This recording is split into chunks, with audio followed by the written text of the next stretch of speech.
महाराष्ट्र विधानसभा निवडणुकीचा प्रचार 18 नोव्हेंबर रोजी संपणार आहे. मात्र त्याआधीच पंतप्रधान नरेंद्र मोदी या आठवड्यात 3 देशांच्या दौऱ्यावर जाणार आहेत. ब्राझीलमध्ये होणाऱ्या G20 परिषदेतही ते सहभागी होतील. त्यासाठी मोदी 18 ते 19 नोव्हेंबर दरम्यान ब्राझील दौऱ्यावर जाणार आहेत. तिथे पंतप्रधान G20 परिषदेत जागतिक महत्त्वाच्या मुद्द्यावर भारताची भूमिका स्पष्ट करतील आणि नवी दिल्ली घोषणेच्या परिणामांवर भर देतील. त्यानंतर ते आफ्रिकन देश, नायजेरिया आणि दक्षिण अमेरिकी देश गयानाला भेट देणार आहेत. परराष्ट्र मंत्रालयाने प्रसिद्धी पत्रकाद्वारे ही माहिती दिली आहे. आमची भूमिका देशातील उद्योगाचे हितरक्षण करण्याची आहे. जर भारतातील उद्योगावर नकारात्मक परिणाम होत नसेल तर भारत इतर देशातून भारतात होणाऱ्या आयातीवरील आयात शुल्क कमी करण्याच्या शक्यतेवर विचार करेल, असं मत अर्थमंत्री निर्मला सीतारामन यांनी स्पष्ट केलंय.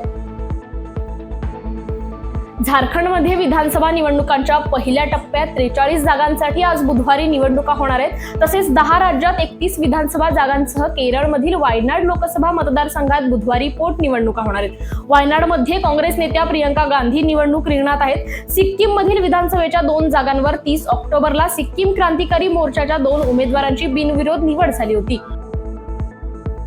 अमेरिकेच्या अध्यक्षपदासाठी निवड झालेले डोनाल्ड ट्रम्प यांनी आपल्या भावी मंत्रिमंडळाची बांधणी सुरू केली आहे. त्यांनी आज फ्लोरिडाचे सिनेटर मार्को रुबियो यांची परराष्ट्र मंत्री पदासाठी निवड केली आहे. इंडोनेशियाचे राष्ट्राध्यक्ष प्रबोवो सुबियांतो सध्या अमेरिकेच्या आंतरराष्ट्रीय दौऱ्यावर आहेत. त्यांचा हा दौरा अनेक महत्त्वाच्या देशांमध्ये होणार आहे. प्रबोवो यांनी डोनाल्ड ट्रम्प यांच्याशी संवाद साधताना म्हटलं की सर, मला तुम्हाला प्रत्यक्ष भेटायला आवडेल. तुम्ही जिथे असाल तिथं मी येईन. यावर डोनाल्ड ट्रम्प यांनी या विनंतीला प्रतिसाद देत म्हटलं की तुम्हाला पाहिजे तेव्हा आम्ही भेटू. त्यांनी आपल्या विजयाबद्दल अभिमानही व्यक्त केला आणि गेल्या शतकातील हे यश उत्तम असल्याचंही त्यांनी सांगितलंय. पाकिस्तानचा त्यांच्याच मुस्लिम बांधवांमध्ये किती मान आहे याचा अंदाज यावरून लावता येतो की मुस्लिम देशांच्या परिषदेत पाक पंतप्रधान शहबाज शरीफ यांना सर्वात मागे उभं केलं गेलं. पाकिस्तान स्वतःला मुस्लिम देशांचा नेता समजत असला तरी सर्व इस्लामिक देशांनी त्यांना त्यांचे स्थान दाखवून दिलंय.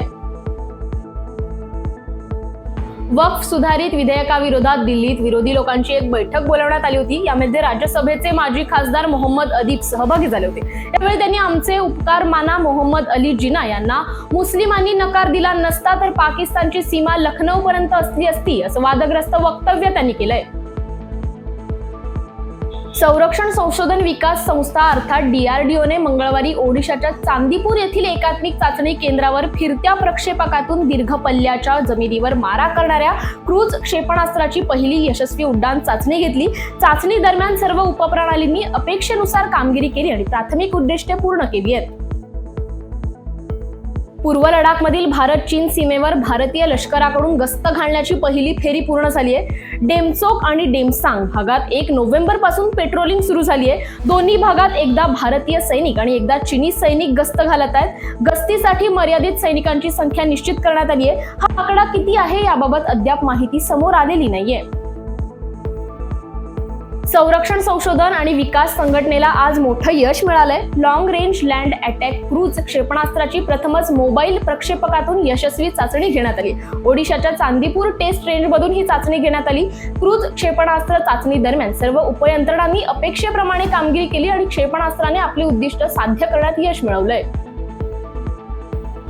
अमेरिकेतील 4B असो अथवा बॉयसोबत हे केवळ ट्रेंड नाहीत. रूढार्थाने बंड अथवा क्रांतीच्या चौकटीतही त्याला बांधता येणार नाहीये. याचं कारण केवळ प्रस्थापित व्यवस्था उलथवून टाकण्यापुरता त्यांचा उद्देश मर्यादित नाही. शोषक व्यवस्थेप्रतीची नाराजी व्यक्त करत आत्मशोधाच्या दिशेने टाकण्यात आलेलं हे एक पाऊल दिसतंय. दक्षिण चीनमधील झुहाई शहरात कार आदळून झालेल्या हल्ल्यांमध्ये किमान 35 जणांचे प्राण गेल्याचं सांगण्यात येतंय. गेल्या अनेक दशकांमधील हा एक मोठा हिंसक हल्ला असल्याचं सांगितलं जातंय. खेळाच्या मैदानात सराव करत असलेल्या लोकांवर कार चालवण्यात आली. यामुळे 45 लोक जखमी झाले असून त्यात प्रौढ व्यक्तींबरोबर लहान मुलांचाही समावेश आहे. कॅरिबियन देश हैतीची राजधानी पोर्ट ऑ प्रिन्स मध्ये टोळी युद्धाचा भडका उडालाय. हिंसाचारामुळे आंतरराष्ट्रीय विमानतळ सोमवारी बंद करण्यात आलं. राजधानीतील हिंसाचाराचा आगडोम उसळला असतानाच अंतरिम पंतप्रधान एलेक्स डिडियर फिल्स-आईम यांचा शपथविधी पार पडला. शपथ घेतल्यानंतर त्यांनी देशात लवकरच शांतता प्रस्थापित होईल अशी ग्वाही दिली आहे. संयुक्त राष्ट्रांच्या वार्षिक हवामान परिषदेला उपस्थित राहण्यासाठी जगभरातील नेत्यांचे अझरबैजानची राजधानी बाकू येथे आगमन होत आहे. मात्र जगातील कार्बन डायऑक्साईडचे सर्वाधिक उत्सर्जन करणारे 13 देशांचे सर्वोच्च नेते परिषदेला अनुपस्थित राहिलेत. त्यामुळे या परिषदेतून फारसे काही निष्पन्न होईल अशी शक्यता नसल्याची प्रतिक्रिया तज्ज्ञांनी व्यक्त केली आहे. गतविजेत्या भारतीय महिला हॉकी संघाने दक्षिण कोरियन संघांवर 3-2 असा रोमहर्षक विजय साकारलाय. दीपिकाने लढत संपायला 3 मिनिटे बाकी असताना शानदार गोल करीत भारताला विजय मिळवून दिलाय. सलग दुसऱ्या विजयासह भारतीय महिला हॉकी संघाने गुणतालिकेत 6 गुणांसह दुसरं स्थान पटकावलंय. संगीता कुमारीने 1 तर दीपिकाने 2 गोल करीत भारताचा विजय निश्चित केलाय.